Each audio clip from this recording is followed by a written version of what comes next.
Bisa dijelaskan Prof alatnya ini fungsinya untuk apa? Jadi gini,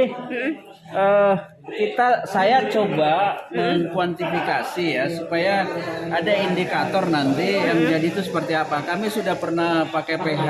pH itu kan asam basa, lalu kekentalan, lalu kerapatan, densitas. Ini adalah alat TDS. Alat TDS itu disebut total dissolved solid atau zat yang terlarut. Jadi kita bisa melihat berapa zat yang terlarut dari daun tersebut di air, itu indikasi berapa banyak udah keluar. Nah, Mas Ansar itu pernah yang keluar tuh sampai 500-600. Jadi kalau awalnya 200 bisa 700. Ini tadi awalnya 400-an, yang bagus itu bisa keluar sampai yang bagus 500, bisa sampai 900 gitu. Tapi paling tidak kita lihat nanti, kita buktikan nanti yang dikatakan bagus itu pasti naik berapa dia TDS-nya.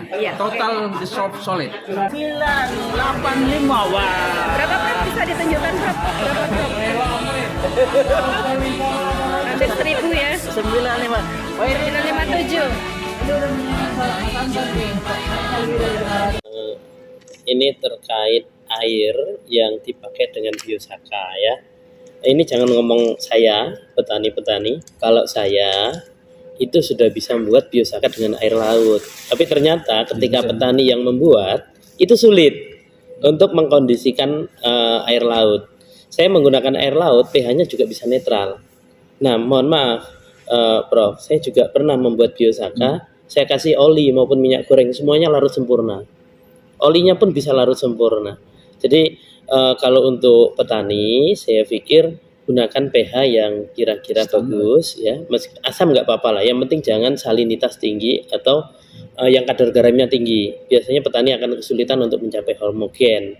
Nah, terlebih yang paling bisa mudah agar petani yang pemula membuat biosaka tidak frustasi, itu cari pH yang tidak terlalu asam atau tidak basah, terlebih TDS-nya yang rendah, jangan terlalu tinggi. Biasanya kalau untuk TDS yang di atas 300, petani kesulitan untuk mencapai mengimbangi jumlah kenaikan TDS ini, petani sulit. Nah, sehingga sarannya agar ini mudah mencapai biosaka yang stabil, karena stabil ini satu yang menjadi wajib di biosaka. Kalau nggak stabil, terus dia akan menjadi air kembali soalnya, jadi tidak bisa digunakan lagi. Terus kemampuannya ketika disemprotkan ke tanaman juga sedikit berbeda. Jadi ya paling gampang kita air isi ulang lah. Air isi ulang hanya 5.000 kan harganya, hanya 5.000 itu 19 sampai 20 liter, bisa untuk 3 kali 4 untuk lebih dari 10 hektar sawah. Jadi bolehlah untuk alternatif beli air yang isi ulang, itu TDS-nya rendah, pH-nya juga sudah terjaga. Ini solusi, karena banyak petani yang komplain, kok saya buat biosaka sampai 3-4 kali, 5 kali nggak jadi, ada yang 10 kali nggak jadi. Kemungkinan itu TDS airnya tinggi atau pH-nya asam. Jadi mungkin itu solusi menjawab sekaligus keluhan-keluhan dari pemula yang membuat biosaka belajar dari YouTube. Terus kemungkinan salah dalam memilih bahan. Hati-hati dalam memilih bahan. Nah, yang teliti, yang bukan sempurna, paripurna. Ini paripurna, biosaka itu paripurna. Semakin terik mataharinya, akan semakin mudah mencarinya, karena adaptasi setiap tanaman terlihat ketika terik matahari. Jangan mencari bahan biosaka saat habis hujan ataupun pada saat pagi hari.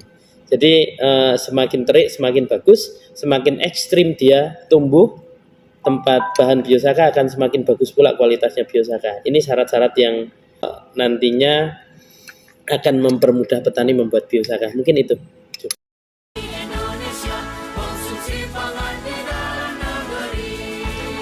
Ya, jadi berkaitan dengan pH dan TDS, saya mulai TDS dulu. Jadi pada saat Mas Ansar menyampaikan itu di forum, Mas Ansar sudah mengatakan pakai air apa saja.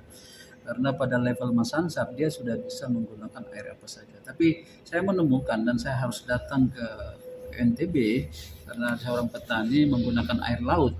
Lalu setelah saya lihat, perlu dicatat air laut itu TDS-nya 35.000. air laut asli. Tapi kalau di darat air payau ada yang 5.000, 10.000. Jadi kalau air awalnya aja TDS-nya 5.000, 10.000 dan dia mengekstrak bahan kimia dari tanaman hanya 200-300, kontribusi TDS dari air laut itu lebih dominan dibandingkan TDS dari tanaman. Jadi tentu saja perlu dicatat, jangan lupa seperti saya sampaikan berkali-kali, air laut, udara sama itu juga elisitor. Pertanyaannya elisitor mana yang menjadi mau kita ambil. Jadi ini juga nanti juga akan kita teliti lebih jauh kalau kita menggunakan air laut karena di situ ada elisitor inorganik, non-organik, tapi juga ada elisitor organik yang dari daun. Mungkin ada manfaatnya, tapi untuk sementara saya sudah sarankan sebaiknya digunakan air dengan TDS yang rendah supaya kita fokus yang kita ambil itu elisitor dari tanaman, dari rumput. Karena itu yang kita yakini sekarang yang paling bagus, tidak yang lain. Nah, terkait dengan pH itu juga sangat menarik. Yang harus dicatat, kalau pH awal atau itu rendah, asam atau basa, tentu zat yang diekstrak dari tanaman pun berbeda. Belum tentu jelek, mungkin aja suatu saat untuk tujuan tertentu dan tanaman tertentu dia memberikan suatu hasil yang baik. Ini yang selalu saya katakan, ini masih awal yang dilakukan itu. Kita menggunakan standar air yang standar pH 7, menggunakan TDS yang rendah, tapi suatu saat kita ingin teliti kalau pH-nya rendah seperti apa dampaknya, kalau pH tinggi seperti apa dampaknya, mungkin aja memberi sesuatu yang lain. Tapi ini kita simpan dulu karena masih banyak harus kita teliti supaya jangan terlalu banyak variasinya. Jadi itu saran saya. Jadi tadi saya sarankan ya kita gunakan dulu TDS rendah, pH standar, karena di awal itu kita tahu pH-nya 7, lalu dalam proses turun jadi asam, lalu kembali lagi jadi 7 standar. Jadi kita menggunakan ini dulu sebagai standar awal dan akan kita teliti dampak-dampaknya yang tadi kalau pH rendah atau tinggi. Terima kasih. Ada yang bertanya Pak Prof, ini standarnya untuk TDS sebelum diremas biosak itu standarnya berapa? Normalnya? Serendah mungkin. Serendah mungkin. Ya. Jadi yang dilakukan itu tadi ya kurang diekspos ya. Jadi yang maka Mas Iput itu ternyata dia juga selalu pakai rendah. Kan saya bilang Mas Iput kenapa? Karena nyari deltanya yang tinggi. Deltanya yang tinggi. Delta. Jadi selisihnya. jadi naiknya tinggi sehingga kontribusi TDS di air awal itu nggak dominan. Jadi kalau kita pakai air laut kan bisa sampai 35.000 ya, tapi air payau itu 5.000. Nanti kontribusi dia lebih dominan dibandingkan tanaman. Dibandingkan dengan tanaman. Dibandingkan yang dari biosaka. Karena saya ngecek memang yang dibuat mereka air payaunya tetap asin. Kalau saya yang buat jadi Nggak tawar. asin, jadi tawar. Ya, jadi tawar.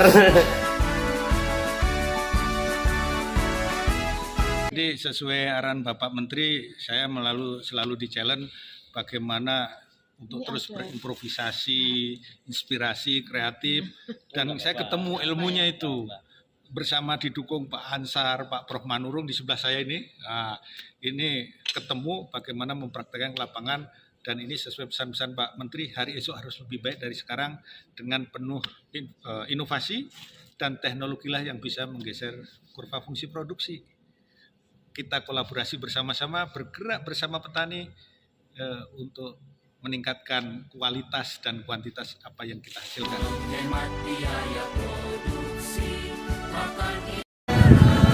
Biosaka, yes.